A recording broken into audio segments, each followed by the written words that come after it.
Hello everyone and welcome to episode 2 of the Crossing Zebras TV show. As always, sponsored by the awesome guys at evebet.com. Go check them out for all your Eve gambling needs.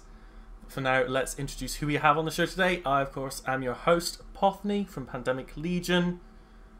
Why don't you guys introduce yourselves? I keep on forgetting this push to talk. You've got me, Jeg Elsker, the #1 podcast host for Crossing Zebras. I fly with Zebra Corp. You've also got me, Theon Severasse. I'm in Pandemic Legion, and I enjoy soloing.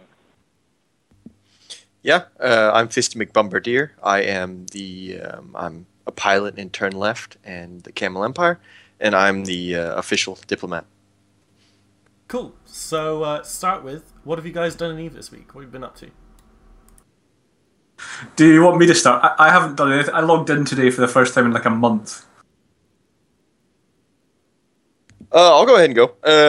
A couple days ago, I took out a 7-man flycatcher fleet, and out into Syndicate, we found a nice little wormhole out there, and we went on a little roam, and we ended up destroying 3 bill worth of ships from a couple different gangs, and it was just pure blood, carnage, and destruction. And it was just going home with the loot in our cargo hold was very nice, especially from the fact that we had 0 casualties. So I was very happy about that. That was a lot of fun. How do you fly those flycatchers? Do they like fit similar to towers, like long-range missile, or what do you do with them? They're light missile launchers with a little bit of shield buffer, MWD, long point, and web. And so you basically just skirmish out at the end of point range. If something gets close, then you have a web to slow them down. Basically anything that can get close to you. These flycatchers, they shred frigates. It's the same concept as the heretics and the confessors, that you're able to take care of anything that's able to tackle you. And if you're able to coordinate your DPS, then you can take down a lot larger targets. Cool. Theon, what have you been up to? I've been trying out the Svipuls, enjoying those. I guess we'll talk about the nerfs to them later, but I've been enjoying them in their current form. Very nice, just being able to fly around with 10mm fits and not feel like I'm in a tank. Okay, well, as you've brought them up, what are your guys' general opinions on the T3s as they stand at the moment? We've currently got the Svipul and the Confessor on TQ. The other 2 are coming soon. We'll talk about that a bit later. But as they stand at the moment, what do you guys think of the T3 Desis? Can I just say, they are actually really good looking. Apart from that, I don't know. I don't fly them, do I? So, I'll bite. I really enjoy the Tier 3, the Tech 3 destroyers. They're a lot of fun. They're definitely overpowered in their current state, but the fact that you're able to switch stances on the fly and have a different option for what you need to do, you're able to change your ship around. I think it creates a lot of wonderful flying opportunities, and it's just a pleasure to fly, and I'm going to continue flying them after they get nerfed. 10 power grid is a lot for a destroyer, but I'm pretty sure we'll be able to find some fits that'll be able to work around the nerfs. I mean, Yeah. Go ahead, Theon. I was going to say, as Fisty's said, they're extremely strong ships in their current state. They've got ridiculous amounts of power grid, so I think the nerf is probably justified. Whether 10 power grid's too much, I don't know. We'll have to see. But I think it probably takes them more into line with what they should have been to start with. But I think they're a very interesting concept, and they're obviously unique in the fact that you can actually change the stance on the fly, which allows you to do stuff that you can't do in other ships. I mean, what worried me about the T3 destroyers was kind of a similar thing as to what worries people about the T3 cruisers, because it's kind of the case in the cruiser scene that you fly your T1 cruisers and then you fly your hacks, and then endgame you're talking T3 cruiser fleets. I mean, they've just got hit by their own set of nerfs, but, you know, when you got to the top of the cruiser game, you're seeing Proteus fleets, you're seeing Tengu fleets, and those were kind of the kings, and that was kind of the pinnacle of cruiser PvP, which meant that you only really had kind of 2 or 3 options for the best possible cruiser thing to do. I mean, and then with the destroyers, I feel like before the T3 destroyers were introduced, when you're doing your solo PvP and when you're doing your Frizzit-sized PvP and kind of that small bandwidth of using 1mm prop mods or maybe some oversized stuff, kind of like you had quite a lot of choice between the assault frigates and the fraction frigates, where you'd kind of pick what ship you really wanted to go out and roam in.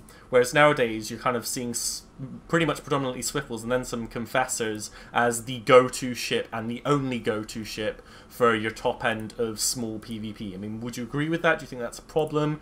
Do you think I'm completely off base? I mean, what would you think of that? No, I'd agree with you. They definitely dominate the meta. There's nothing that can really get close to them. The Confessors have a 50 to 60k sphere of rape directly around them, and anything that tries to get close will just get shredded by their beams. So I do agree with that. The Svipuls, they have the Tech 2 Minmatar resist. They're very sturdy, and they have plenty of fitting room to be able to fit a 10-min AB to be able to mitigate tons of damage. So yeah, you are correct, and that's why I think they require the fitting changes. The power grid nerfs will definitely make it so that you have to make more sacrifices in order to get the 10-min AB to fit, and which will lead us, myself, and other pilots more towards MWD fits. So yeah, they will have a weakness when they get changed around. Do you think that is kind of sufficient to make kind of the assault frigates and the faction frigates re-emerge and kind of become in the meta again? Or do you still think it's going to be heavily dominated by the T3 destroyers? I mean, like, where do you think, from a design perspective, the balance would lie between having these T3 destroyers that are amazing and they're more expensive, but still leaving room so that, you know, your Ishkars, your Tristans, your, you know, Imperial Navy Slicers, for example. Like, Imp Navy Slicer used to be kind of the king of, like, this little kiting frigate thing, like death to all interceptors, whereas if you've now got a Svipul or a Confessor chasing it, you know, can the Imp Navy Slicer still have its own space in the meta? I mean, how much do you think, even after the nerfs, that the other ships are going to have room to be popular and be used? I guess the only way to say is time will tell. They're increasing with price. They're really cheap right now, and they're going to be going up about 50% in price, and they're going to be losing a lot of the power grid. But they're still going to have the stance switching, which is still going to be powerful. So I'll definitely be flying them afterwards. Yeah, I'm just enjoying the tiers that even Nidden is giving us all the time about the Confessor especially. I'm loving hearing the tiers. People have thought, this is great, and as usual, the nerf back comes in, and rightly so, and there are tiers aplenty. I'm loving it. Yeah, I think Nidden's right to some degree. Maybe the Confessor's getting the worst end of the stick compared to the Svipul. The Svipul's definitely, I would say, in a stronger position than the Confessor. The Confessor's still extremely strong with beam fits, but it's not. I don't think it needed the same nerfing that the Svipul did. I don't think that the T-nerfs or the what was the other nerf?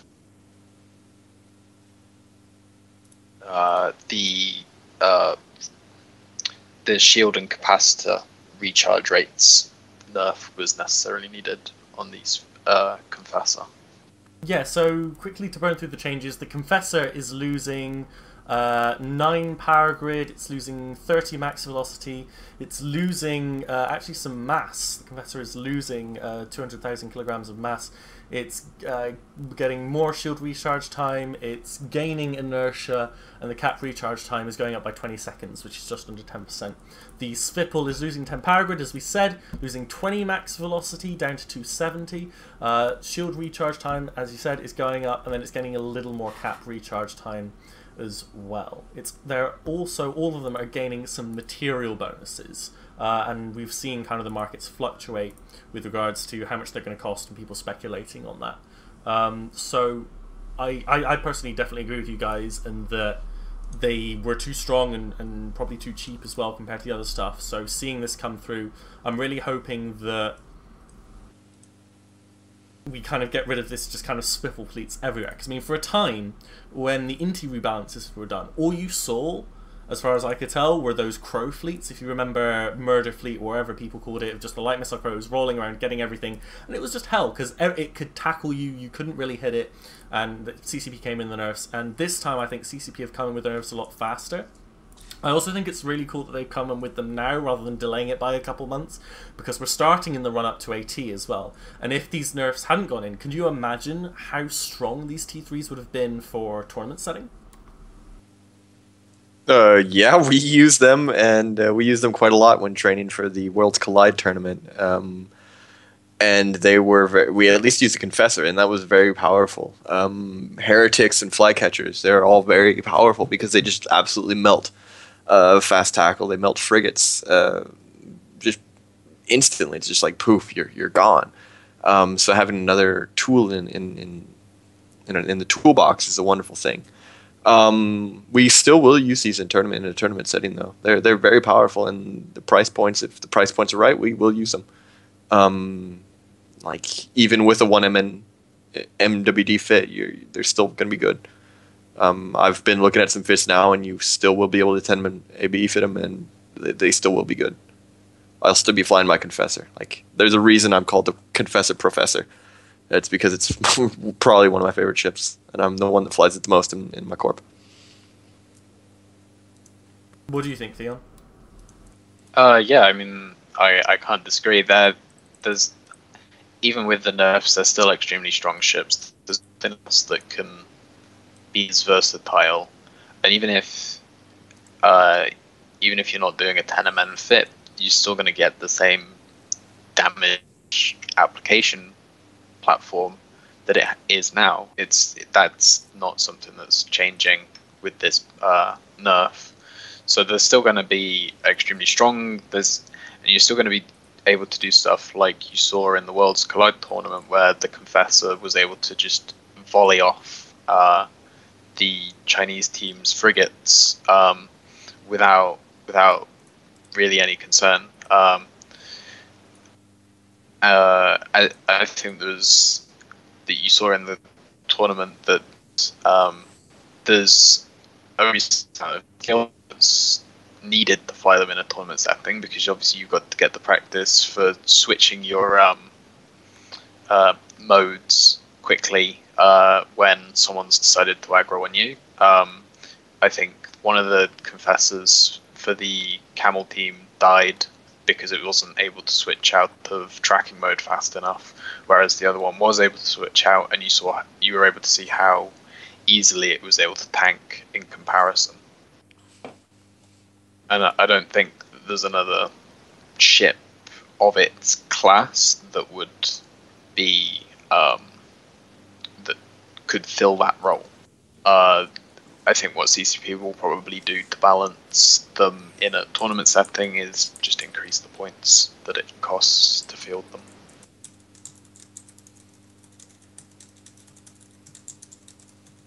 Okay, so the reason I wanted to get you guys on as guests, we were also going to have Chasseur as well, who nearly killed himself when he realised that he had work and screwed up the time zones, is that I want to talk a bit about the general state of solo and small gang PvP in New Eden at the moment.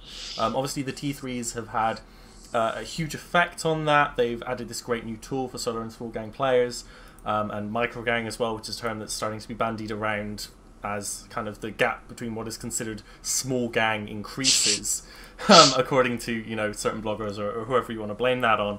I mean, as solo and small gang PvPers, as your primary focus in EVE, what are your guys' opinion on the state of it compared to historically? Do you feel more empowered than ever? Do you feel like you've got better tools than ever? Do you think the meta favours the ability to go out in small stuff, in small gangs, small groups of people? Or do you feel that it's getting harder? I mean, as people with this focus in the game, how do you feel CCP are doing for you, and how do you feel the meta is doing for you? Theon, you go ahead and take this one first, then I'll go ahead and come up. Okay. I think solo's in probably the same place that it's been for the whole existence of EVE. It's always been something that's harder to do compared to a larger fleet. You're always, when soloing, going to be up against bigger groups and people who can call in reinforcements a lot easier than you. I mean, if you're 30 jumps away from your nearest court mate, then you're not going to get the backup, compared to whereas if you're going into like a ratting system to provoke a fight, they're just going to be able to undock whatever they have in system. I think the warp speed changes were probably they're obviously quite a while ago, but they were probably the biggest change to solo, in that the frigates are now a lot more common. Battle cruisers and battleships are extremely rare to see. I know Suetonia recently did an Armageddon video that was extremely impressive, but it showed how that the battleship that was used was triple hyperspatial rigged, which I think is kind of telling in the way that Suetonia felt that the only way to make the Armageddon viable was to rig it for warp speed and nothing else, which is obviously a sacrifice in terms of tank or DPS or whatever other rig you would want to put on that. All right, so about the hyperspatials, I think it's perfectly fine for a battleship to dedicate their 3 rigs to hyperspatials. It's going to be a lot nicer, a lot easier to fit a battleship for hyperspatials or for warp speed when you don't have that ridiculous CPU penalty from the hyperspatials. So it's going to open up a whole lot more fitting possibilities to put 2 hyperspatials on your battleship and then take it out. We have started actually incorporating battleships into our small or microgang, #microgang, and small gang fleets, as they're now called. We've incorporated battleships to quite a great success. A lot of the battleships have good lock range, good damage projection, extra highs for the newts, plenty of mids, and a lot of lows, so you can do a lot of fun things with them. The world is pretty much your oyster in taking 1 or 2 battleships with you, and I feel that they're in a really good place, actually. Now that we've started EFTing a lot of them, quite a few are viable, and it hasn't always been that way. So we're still feeling the impacts from the ship tier side. You're still feeling it. Nobody flies battlecruisers anymore, not because of the warp speed, but because they're really slow on grid. And that's partially due to the speed of cruisers. Everyone's flying cruisers now and hacks because they're so much faster on grid. They can, run down assault frigates, which is also why assault frigates need to be looked at. But that's a different discussion. But to basically sum it up, I feel that small gang and micro gang is in a very, very wonderful place right now. We're able to project our damage, project our force very easily by taking wormholes. You can just scan out a wormhole, find a connection, take a low-sec to low-sec wormhole, which gives you a whole lot of possibilities. You're able to get everywhere on the map if you're lucky, and you can take your little gang, surprise people, and just be like, hey guys, surprise, here's our gang of 10 people. Let's rumble, let's brawl it out. And the victorious person comes out alive and is able to loot the field. So I'm very happy with the state and the balance of the game right now. There are some things that need balance, like the Tier 3 destroyers, and of course, everyone has a little wish list of stuff they'd like to see in the game. So yeah, there's that. So one of the things that we moved on to there was kind of the bigger ships, and we just saw on the 1st of April, and I assume it's not on April Fool's, is that Fozzie released a little devlog about increasing the warp speed of battle cruisers to 2.7 AU and command ships up to 3 AU to be the same as cruisers. He also mentioned that hyperspatial rigs, which currently cost CPU, may be moved to costing more sig radius. And if you're in a battleship, if you're in a large ship, sig radius you don't really care about anymore. Whereas on smaller stuff that you're just going to make warp and semi-fast, sig radius is then a concern. I mean, what do you think of those changes? I think they're fantastic. It's been a long time coming, and I'm definitely going to continue taking battleships out on the fleet. So it's going to be very nice. Yes, he does look 12. So it's going to be very, very nice. I think that they're very good changes, and I'm personally one of the people that doesn't think that battleships really need extra warp speed. I think that they should be slow and cumbersome to move around, unless you want to make sacrifices to your fit, and sacrifices should be your warp speed rigs, or dedicating rig slots to be able to warp faster, warp with the rest of the gangs, warp at cruiser speeds. So yeah, what do you think, Theon? Yeah, I think it's definitely a good change. Getting it away from CPU. Sig radius is like, if I'm fitting a battleship, I don't care about sig radius. I'm already getting hit by everything anyway, so I can't think of any battleship that I would sig tank. The battle cruiser changes, I'm not so sure whether they're going to have a very big impact. As Fisty said, the main problem with battle cruisers is they're just slow on field. You can't realistically kite in battle cruisers anymore. Gone are the days of just canes everywhere, because they just go slow compared to cruisers. You'll just get like a thorax just come and scram you if you try and use a cane nowadays. You do still see people using canes, and command ships are strong, but I don't think people use them for kiting, really. Command ships are still very strong in brawling setups, but other than that, brawling has its own issues, but I don't think those will change. Brawling's issue is that you're just stuck there. You can't get away, you're at mercy of whatever they bring, whereas with kiting, you have the escape option. So battle cruisers are kind of still okay for brawling, but brawling has its own downsides, I think.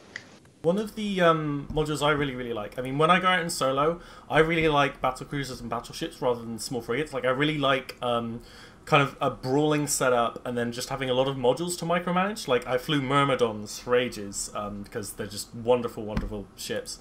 And one of the additions I really liked was the MJD.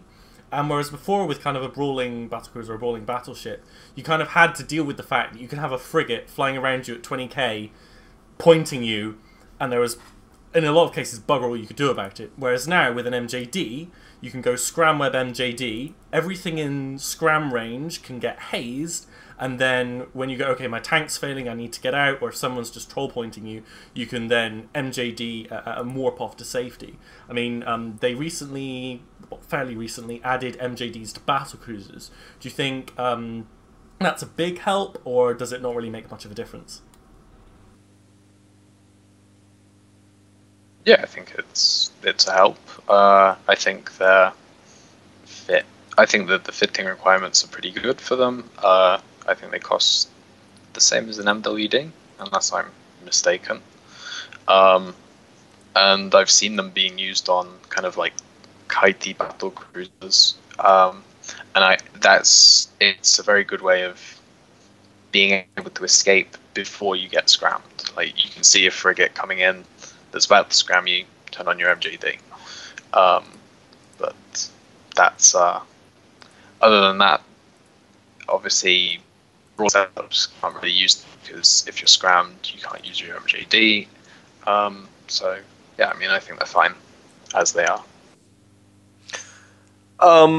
Yeah, the main problem I have with I really like the addition of jump drives. I think they're a cool addition to the game.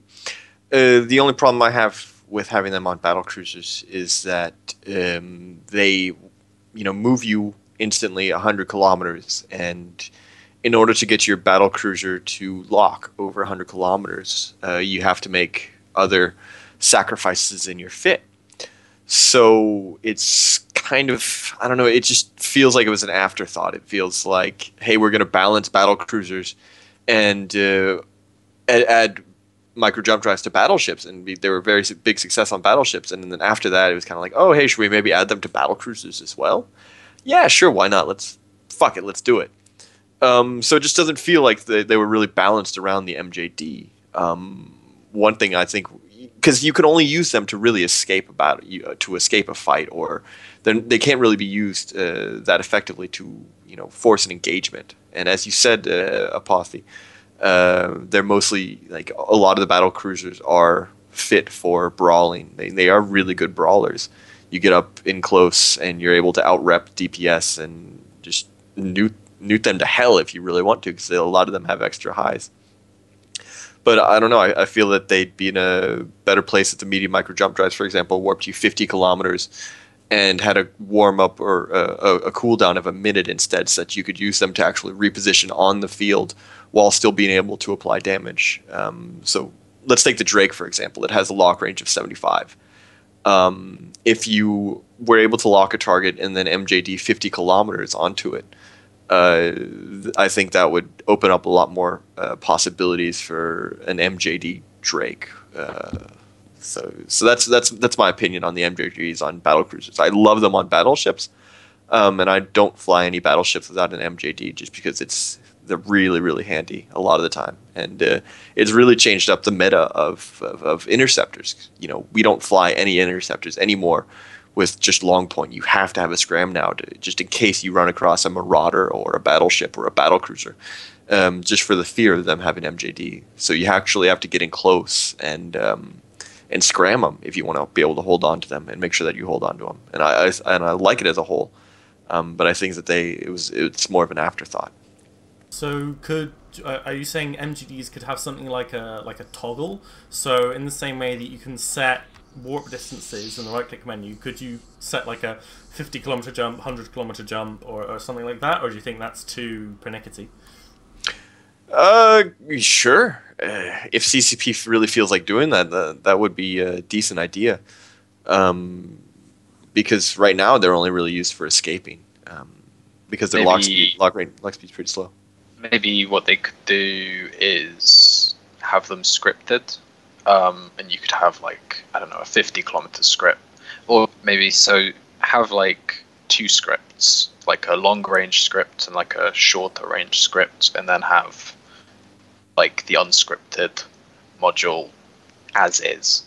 And then you could have, so if you wanted a shorter-range jump, maybe it's like less of a cooldown or more of a cooldown, depending on how they feel that was to be balanced. And then the same with like a long range script, you could then add something like more of a cooldown or less of a cooldown, depending on. I don't think having a shorter cooldown would be a very good idea, but that's just like a way that you could balance, like having like you put the script in and then you can control how far you're going to jump, but then there's a little bit of a penalty towards controlling what your range is effectively.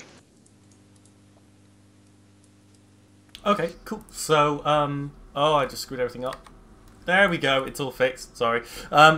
Okay, so, is there anything you guys want to say before we move on to the next section? So much.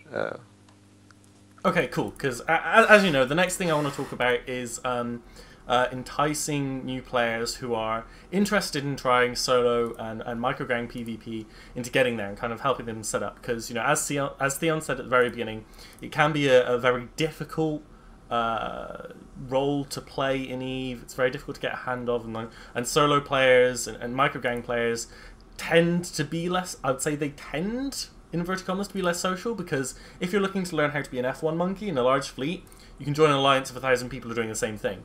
Whereas, your solo pilots, they tend to be in small groups of other solo pilots, or they can be just less available because they're literally off on their own. In EVE, they're maybe less easy to run into. So, just to start with, say, our good friend Jeg, who isn't necessarily the most experienced solo pilot in the world, what advice would you give him if he decided, okay, tomorrow I want to go out, I want to buy a ship, and I want to get into solo microgang PvP? Do you want to go first? Yeah, sure. I'd tell him, Jeg Elsker. I'd recommend you start by reading up. And logging in? Yeah, logging in is a very good way to start. So I'd recommend you start by joining the channel. Myself and Chesser and multiple other guys, we've started trying to get a lot of new players into our playstyle to kind of spread it around, try and get new people into it and be more friendly. So we have 2 channels up right now: Microgang Help and PvP Piracy. PvP and Piracy Help. The 2 channels you can join in game and go and ask all the questions you feel are stupid, but there'll be someone there to help you out. The second would be to find a fit and fit up about 10 of those and go out and lose them. You are going to die. You are going to die a lot, and you are going to die in very frustrating ways. But you know what? Someone is there for you, Jeg Elsker. Someone will be there to hold your hand. Someone will be there just for me, yeah. Yes, someone will be there. Not all pirates are mean. Like I generally say, 4 out of 5 of the small gang and small gang community or soloers are actually very friendly. And if you die, go ahead and ask one of them. So man, why'd you kill me, or how'd you kill me? How'd you find me? And we'll be more than happy to explain what we did. Unless we're that 1/5, we'll just give you a shitty answer. But myself, I'm one of the 4/5, and I'll give you a good answer, and I'll explain what to do and what to do next time. Theon, like I remember we kind of got into Eve at roughly the same time, and like I went down the FCing path when in Eve Uni, and you went down the solo small gang stuff. I mean, how did you find starting out solo? What was your experience as a new player getting into solo and getting into microgang life back then? So I got into solo because I was watching, it was like Kavorix. I was watching one of Kavorix's videos, and I was like, I want to be that guy. I want to be the guy that's killing everyone and super awesome. And so that's kind of what I did. I looked at videos. I used fits that I saw in videos because I didn't have the experience to be fitting up stuff myself. Otherwise, it would have just been. I mean, new players always have. You look at a new player's fit, and you can tell that they're a new player just by how they fit their ship. So I think it's very easy to just copy someone's fit and then not be worried about whether it's a good fit because you've seen someone who's experienced and they've used the fit.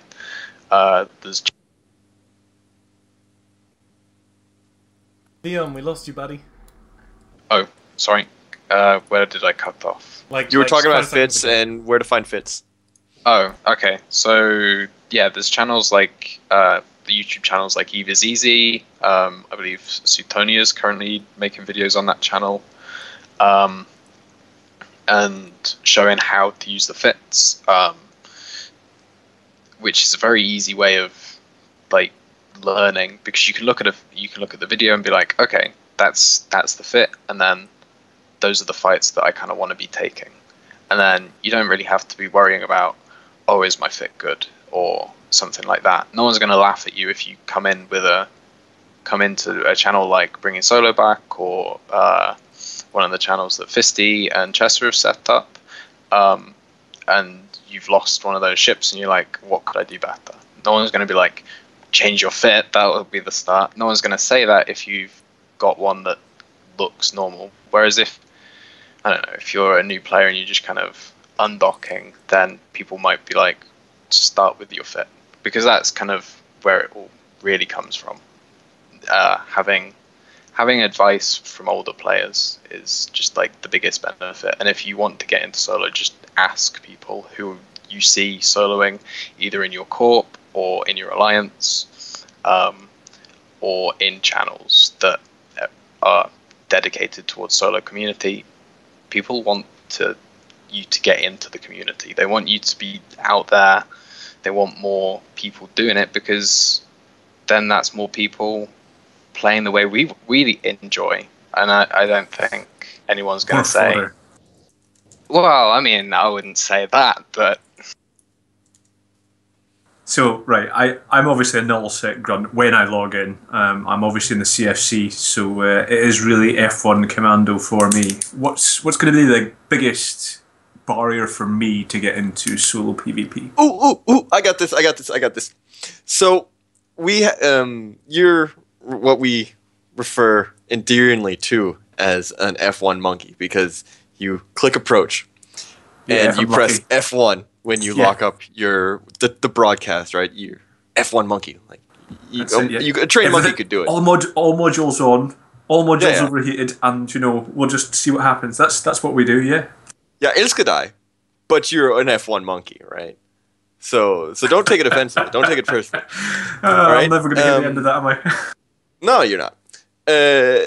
So just the hardest part for you is going to be doing this thing like you take your mouse, right? You take your mouse and you click in space and you double click.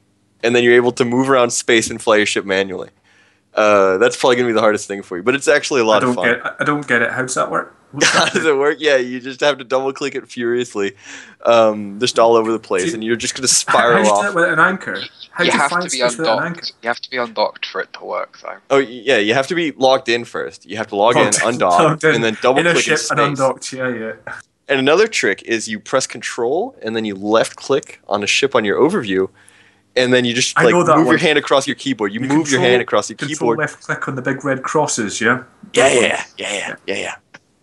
And so that's what you do. But in all seriousness, the biggest part for you is actually just going to be going out and doing it by yourself is the fact that you're going to be actually having to create the content. You're going to have to go out and look for the fights yourself. You're going to have to find them yourself. You can't just wait for a ping on Jabber to just be like, hey guys, we got a carrier tackle, we got a super tackle, come in on the gangbang, let's go guys. You're going to have to go out and you're going to have to D-scan around, and yes, he does look 12. You're going to have to go around and D-scan around, you're going to have to find your targets, you're going to have to look at your map, find hotspots, and you're going to have to check your enemy's kill boards, find out what they fly, find out what type of ships they fly, find out if they use links, find out if they use snakes and all that stuff. So there's a little bit of a learning curve, but it's definitely worth it when you're having a fight against outnumbered, when you're outnumbered like 3, 4, 5 to 1, and you're all by yourself, no links, nothing, and you're able to kill a couple of them and then warp off with your ship in flames, and you're fighting there. You look down, you're shaking a little bit, but in your pants have just feel like they've gotten a little bit tighter because you have this raging, like, manly boner just sitting in your pants because you just fucked up your enemies. That is the best feeling, and it is so much more worth it than just winning a battle because you were able to press F1 on timing or you're able to lock up the primary target. I must admit, Nidden is constantly badgering me to log in for an hour or two and come out and fly with him and his guys, and I have been quite tempted more than once or twice. Just do it. I think being a member of the CFC, the other big barrier is you've got so many blues. You've got what, 40,000 people on your blue something list? Obscene like that, yeah. I mean, it is pretty damn boring in nullsec at the moment. I'll be the first to admit that. And so for a guy like you, then you've got to travel further. But you do have, you haven't completed the blue donut yet, so you've still got the rush. I don't know anything about it. You only have half the map to attack, right? Only half. Yeah, exactly. You've got half the map, so you can go over to like drone regions or to Stain or wherever and still get your fights.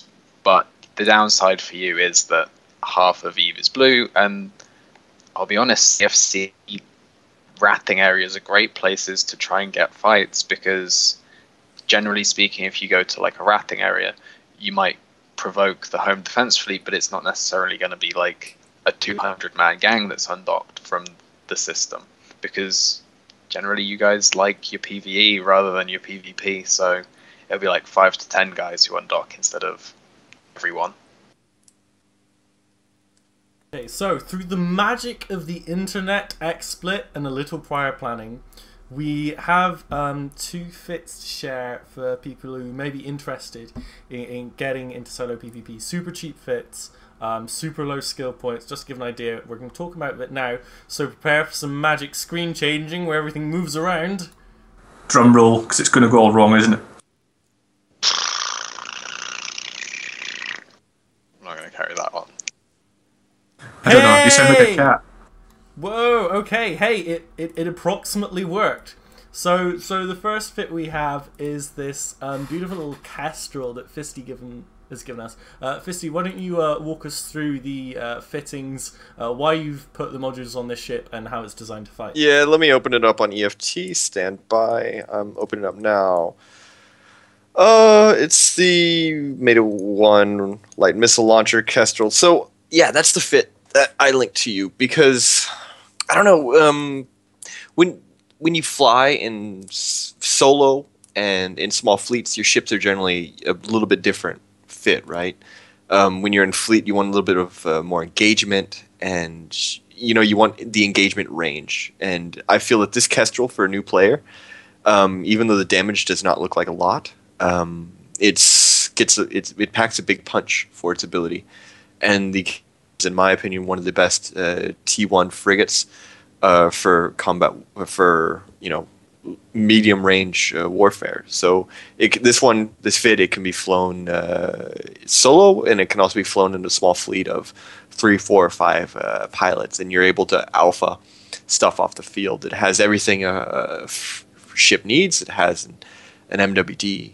It has a long point. It has a point. It has a web. And the most important thing that I see a lot of new players not using is that it has a tank. So the tank should not be underestimated. The tank is very important because you want to be able to defend a couple of blows when you actually do get tackled. So that fit, I feel, is very well rounded. So yeah, it definitely has its weaknesses. If you run across a slicer or anything that deals EM and thermal damage, you're gonna have a bad time.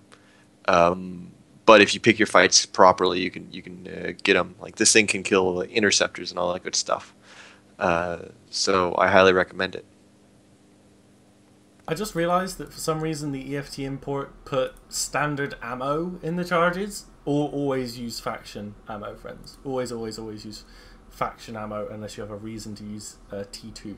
Standard ammo is not good.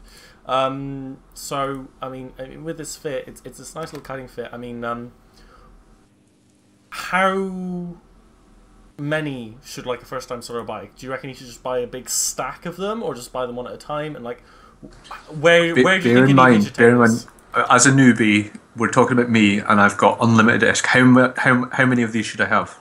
I'd start with about 10 because, I don't know, start with 10. That's a good number. You can fit a couple of those in a Badger. Go ahead and move them out to wherever you're at. They don't cost all that much. What's the fitting cost for this, roughly? Let me see. EFT says it's around 10 mil. But you can already, I can already see that you can remove the arbalest and replace those with a cheaper version. But I like the arbalest just because I like a little bit of bling, and it's a easy way to add a little bit. But it's a very cheap fit, so about 10 mil per frigate, and that's not all that much.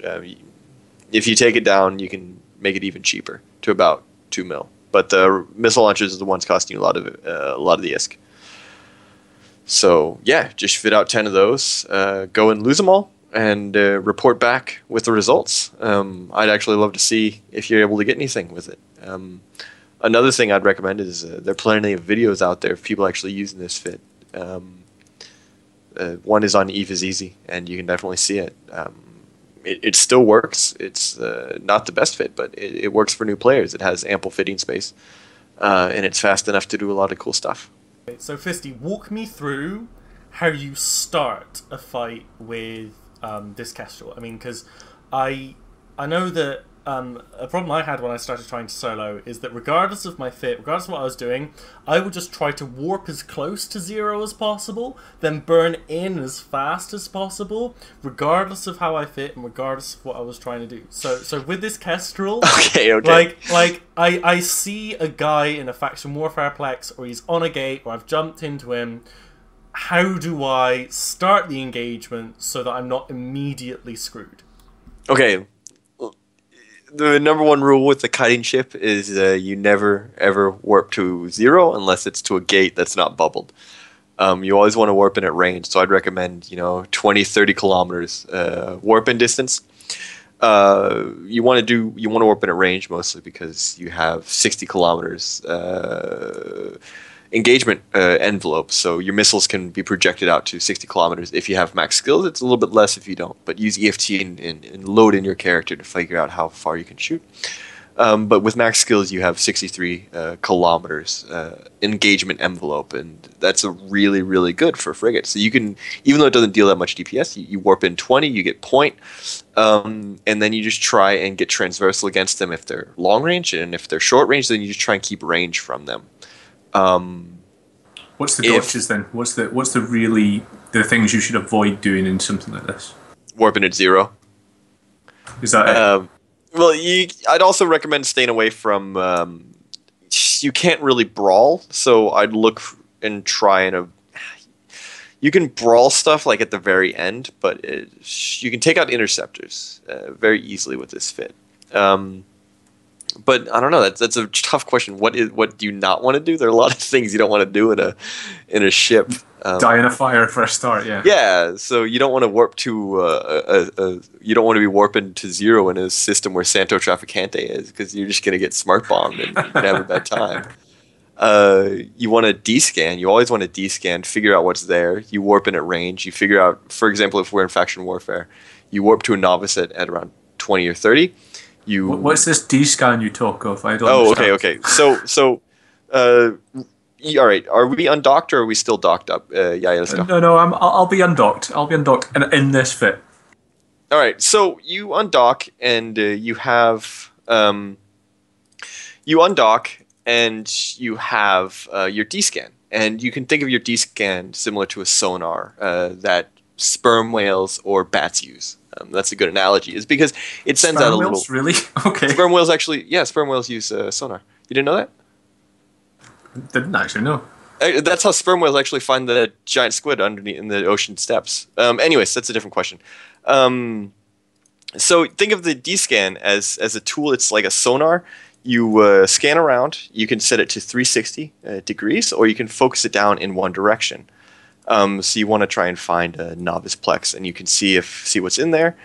And if there's something in there, then you can be like, oh, hey, let me go and let me warp there and let me see. I'm actually undocked right now. I'm warping there in my Kestrel, actually. I found a novice in Ostingale, and there's an Atron in there, and it's called Banana Shield. So I'm going to walk you through it. Is that all right, guys? Yeah, let's go for it. Sure. All right, so I warped into this plex at around 10. I descanned it down to a 5-degree angle. I warped into the plex at range, and then I go to a 360 descan short range.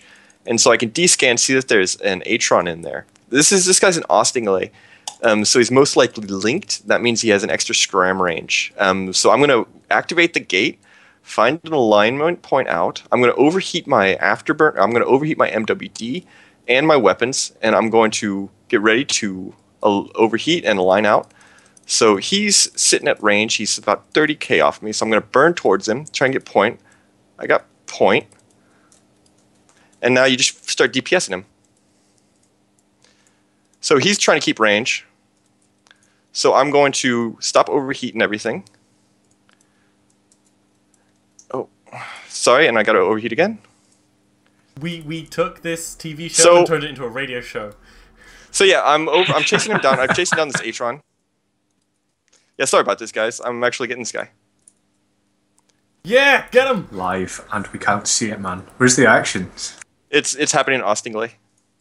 The Phantom. Oh, fuck, he got out. Shit. A point. Or shit. A point is a warp disruptor. So a point is the I burned out my MWD and he was able to get out.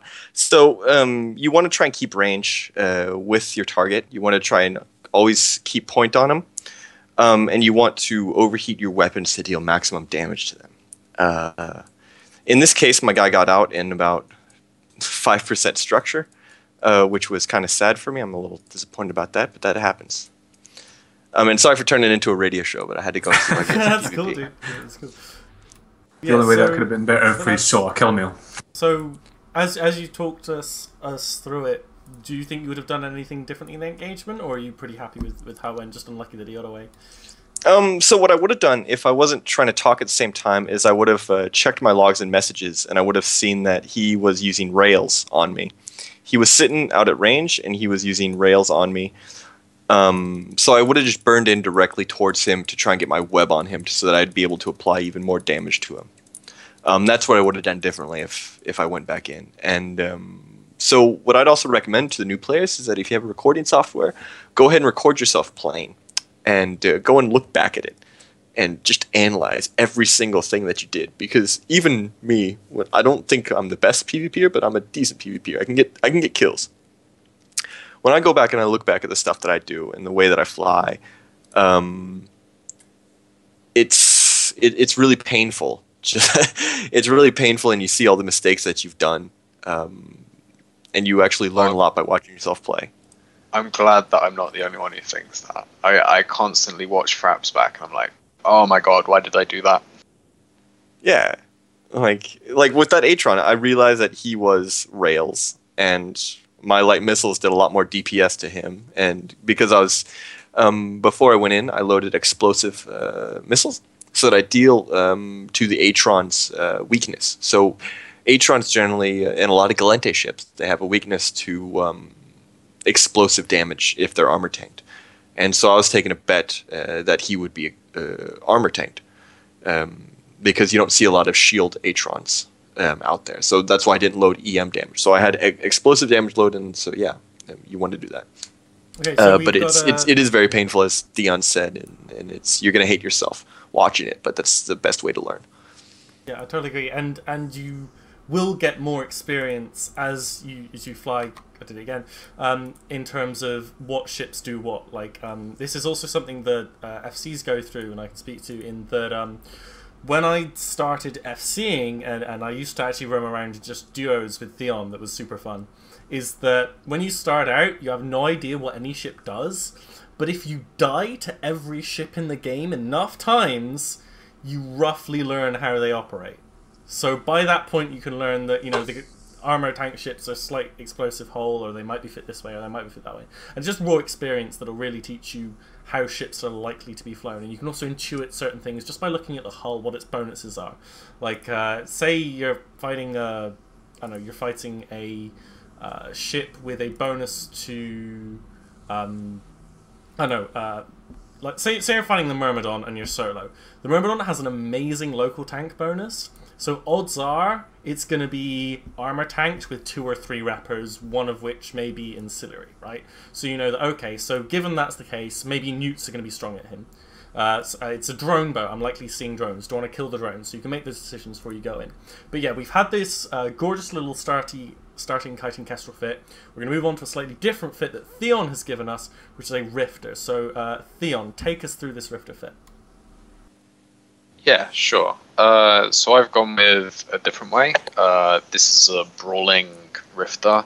It's predominantly fit for nullsec, hence the MWD, as opposed to an AB. And what this is kind of an old fit in my EFP.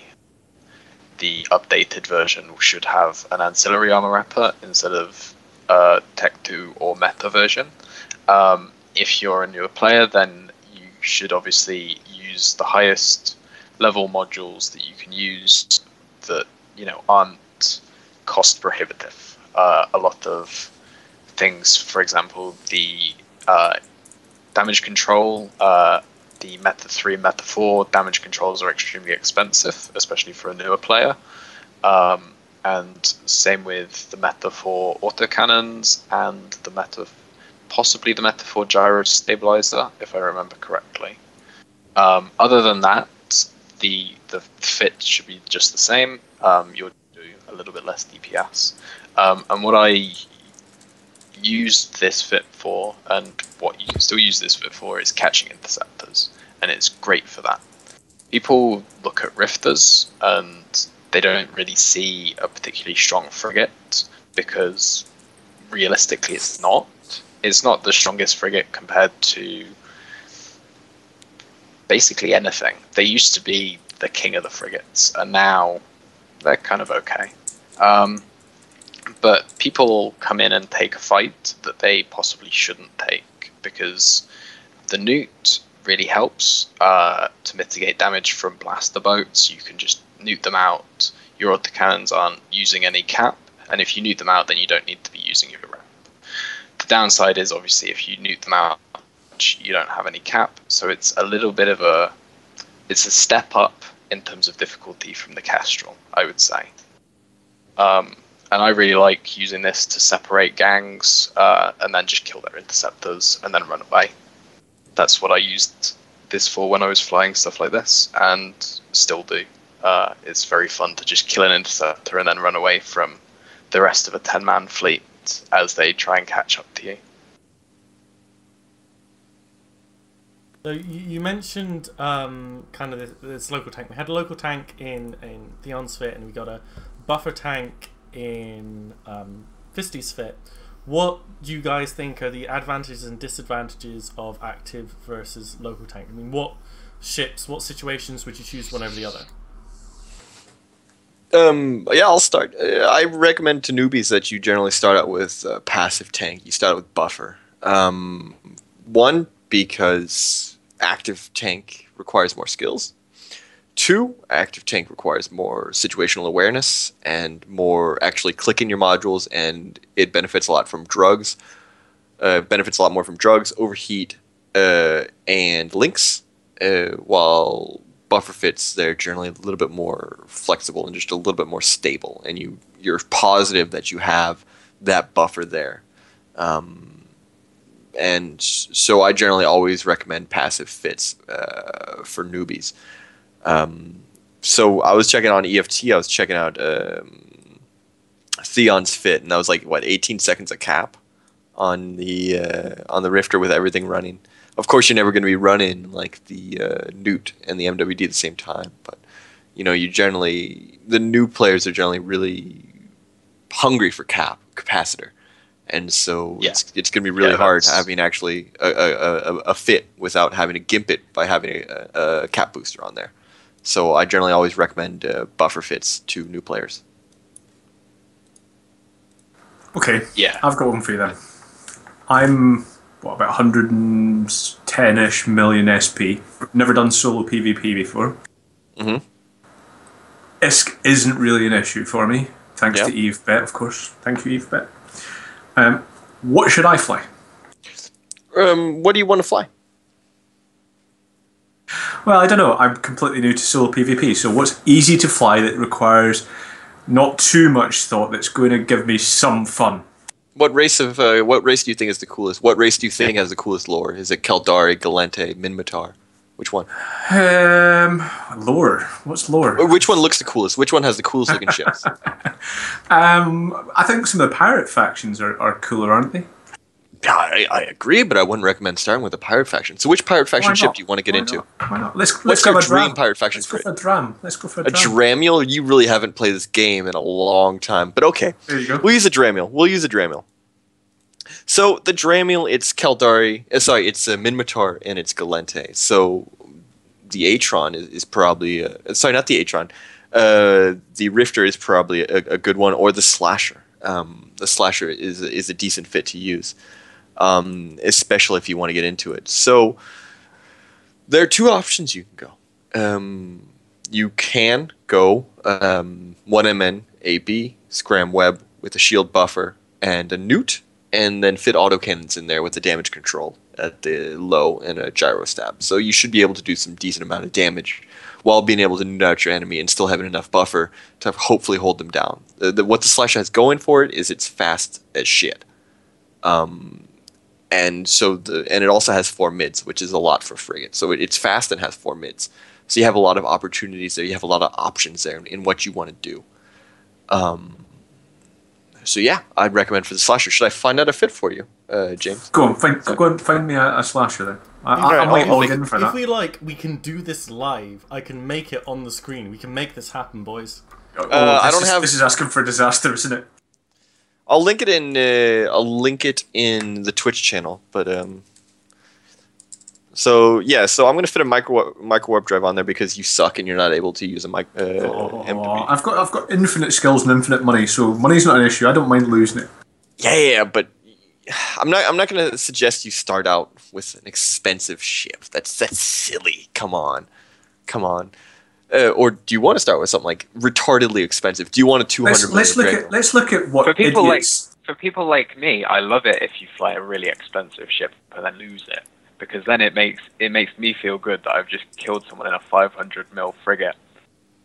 ISK, you know, being expensive, it's not real money. It's just a bunch of numbers in a database. It's not expensive. If you have, like, seriously, if you have too much ISK that you want to get rid of, donate it to me, and I will blow it up with a good cause. Okay, maybe we can't do this live.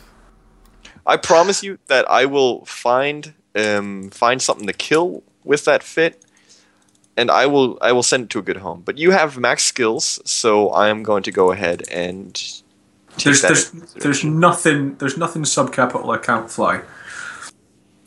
Okay, that's good to know. So yeah. Okay, so small anti-EM. I want to, faction bling it out. Come on, I want a proper. I'm not going to faction bling this first one out. So there we go. Ooh, that's dirty. While Fisty sets that up, I want to ask Theon. Theon, like, what is the kind of allure to solo and microgang life? That, like, what is the one thing you'd say to anyone doing anything else in the game? If they're a G2 station trader, if they're a F1 monkey in nullsec, if they love their level 4 missions in highsec, what is the number one thing you say you should try solo PV because? I get the biggest thrill in the game when I'm soloing. Solo PvP, I mean, maybe it sounds cliched, but you get the jitters a little bit. I mean, not like I'm not, but you get the adrenaline pumping, and that's the only thing in this game that I can think of that gets the adrenaline pumping. Everything else is just routine.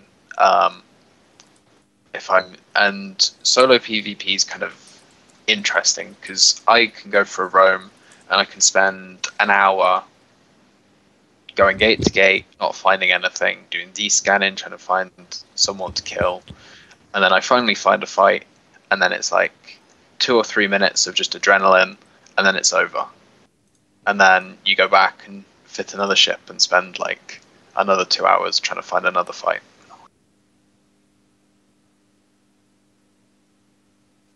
Okay, so we've been going just for over an hour, and I'm going to let Fisty give Jeg the dram fit, in their own time, so we don't run too overboard. So, guys, thank you so much for coming on. We will, I really enjoy talking about this stuff. Theon, you know me, I can talk about EFT and shit fits just all day long. It's something I really enjoy. So we'll definitely have more episodes of CZTV where we just get to touch ourselves while we look at EFT. So let's just start by doing some final shout outs. Shall I go first? I can do. Well, I shall give some big shout outs to you, Apothne, for a start. Congrats on hosting and doing a good job with this show, and not too many technical hitches so far, so good job.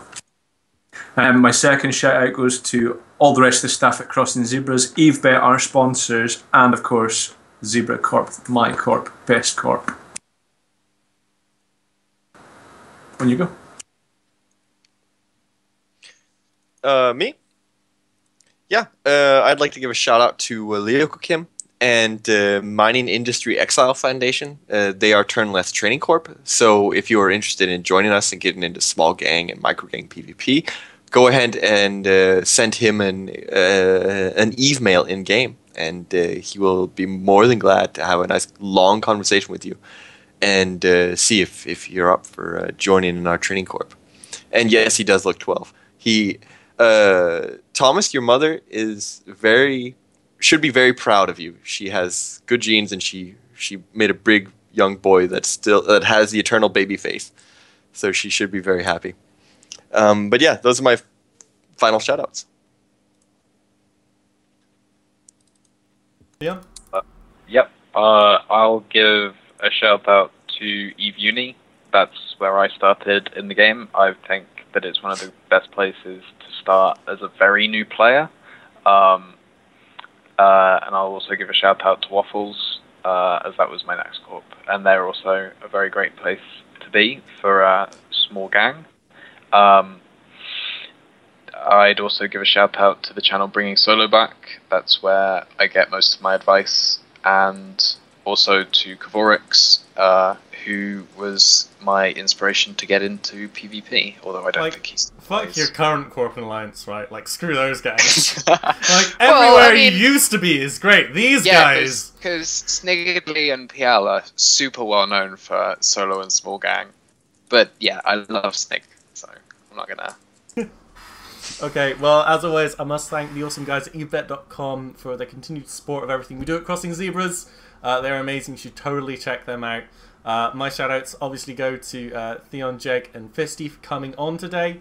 I'm definitely going to send one of my tunes into Thera or wherever to fly and do some duo with you. I've managed to set that up, so I've got some free time over the summer, and I've got tunes that can do it now. I've sorted that out.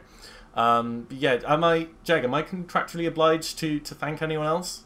Nah, you don't have to. The only thing I would say is at some point I think we're going to be doing, or there has been talk about CZFA.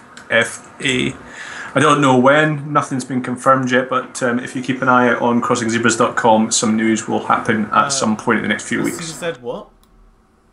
CZ Free for All. Ooh, exciting. Ooh.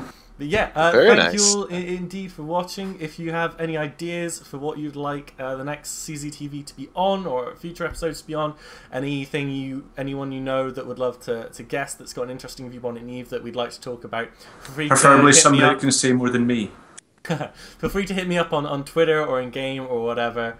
And this show has just started. I broke out my old streaming gear for my StarCraft days so that we could set this up. So if you've got any advice, opinions, constructive criticisms, feel free to let me know of that for the show as well. But for now, I think we will call it a day. Again, thank you guys for coming on. I definitely want to get you all back at some time so we can do more EFT talking. But yeah, this was CZTV episode 2. All right.